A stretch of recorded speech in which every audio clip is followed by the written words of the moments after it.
Empires rise, they fall. It's an inevitable dance of history. But perhaps none have left a legacy quite so enduring, quite so fascinating as that of Rome. The city that began as a humble republic would, in time, stretch its influence across continents, shaping the very course of Western civilization. Yet, the transition from republic to empire wasn't merely a change in title. It was a seismic shift that would reverberate across centuries. So how did this metamorphosis occur? Why did Rome, with its proud republican traditions, give rise to the emperors? The answer lies within centuries of conflict, shifting power, and the ambitions of extraordinary figures. A story that begins towards the end of the 5th century BCE. To understand the transformation of Rome, we must first meet its key players. Men of towering ambition, charisma, and an unshakable belief that their path, their vision, was the rightful one for Rome. Yet the seeds of change were sown long before Caesar crossed the Rubicon. Decades of social unrest driven by inequality and a widening gulf between rich and poor cracked the foundations of the Republic. Figures like the Gracchi brothers championed the rights of the downtrodden, challenging the entrenched aristocracy and setting the stage for populist leaders like Caesar. Power shifted as ambitious generals like Sulla and Marius transformed the military from protector of Rome to an instrument of personal ambition. Legions once loyal to the Republic now served their commanders, fueling a cycle of violence and instability. Civil wars, once rare, tore at Rome with brutal regularity. In this tinderbox of unrest, Julius Caesar rose. Military genius, shrewd politician, his conquest of Gaul expanded Rome's domain and solidified his hold on power. Yet his dominance disturbed the traditional order. His flirtations with kingship alarmed staunch defenders of the Republic.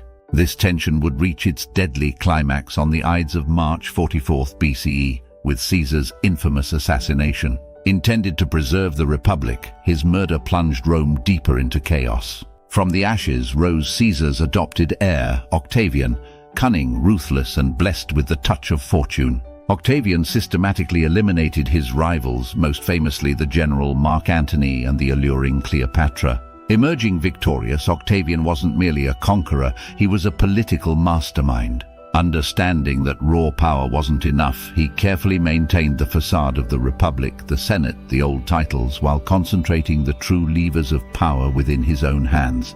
Hence Augustus was born, the first citizen, and with him the Roman Empire took its first irrevocable step. Why did the Roman Republic, a bastion of representative governance for centuries, ultimately fall to the rule of emperors? History rarely offers simple answers, and Rome's transformation was an intricate tapestry of interwoven causes. Let's start with the sheer strain of empire. Rome began as a city-state, its system of consuls, elected assemblies, and the Senate designed for a relatively compact society. As conquest brought vast territories under Roman sway, these institutions found themselves ill-equipped to govern a sprawling, diverse realm. Provincial administration proved complex, and corruption festered far from Rome's watchful eye. The Senate itself became a battleground for wealthy factions, gridlock replacing the reasoned debate of earlier eras. Simultaneously, a dangerous trend emerged: the rise of the strongman. In the Republic's tradition, military prowess was a path to glory, but also subservient to the state.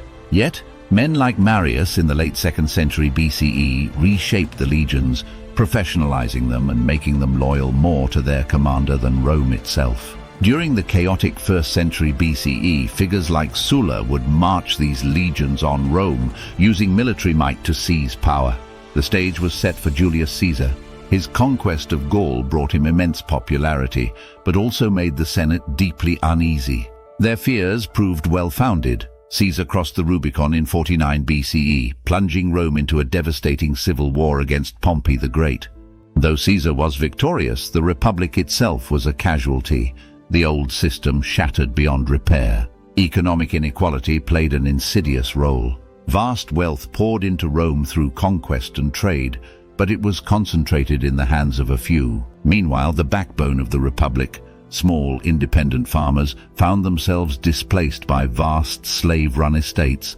Impoverished, they flocked to Rome, creating a volatile urban mass susceptible to the promises of populist leaders. It was fertile ground for those who sought to dismantle the Republic for their own gain. Lastly, the transformation was tragically enabled by the erosion of vital republican virtues. The early republic was built upon the concepts of mos maiorum, the ways of the ancestors, self-sacrifice, respect for law, and placing the state above individual ambition.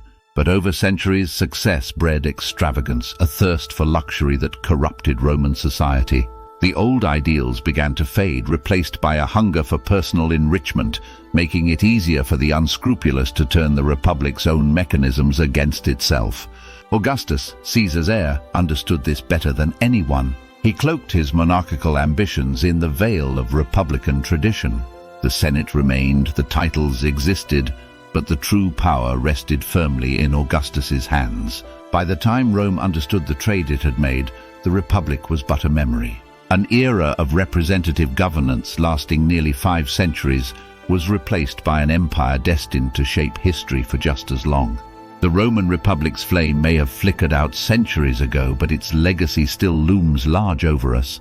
The very concept of a republic, the struggle between individual ambition and the common good, the dangers of unchecked power, these echoes of Rome reverberate in our political systems today. But perhaps Rome's greatest lesson lies in the fragility of seemingly enduring institutions. It's a somber reminder that vigilance is the eternal price of preserving the rights and freedoms that the founders of the Roman Republic held so dear. So let us ask ourselves, are we, surrounded as we are by the fruits of progress, succumbing to the same complacency that hastened Rome's decline? Are concentrations of wealth and power undermining our own societies from within? What choices will we make to protect the Republic, be it our own nation or even the Republic of the Self? The fate of the Roman Republic offers both a testament and a warning. If you found this journey through history thought-provoking, like, share and subscribe to explore more tales of empires won and lost.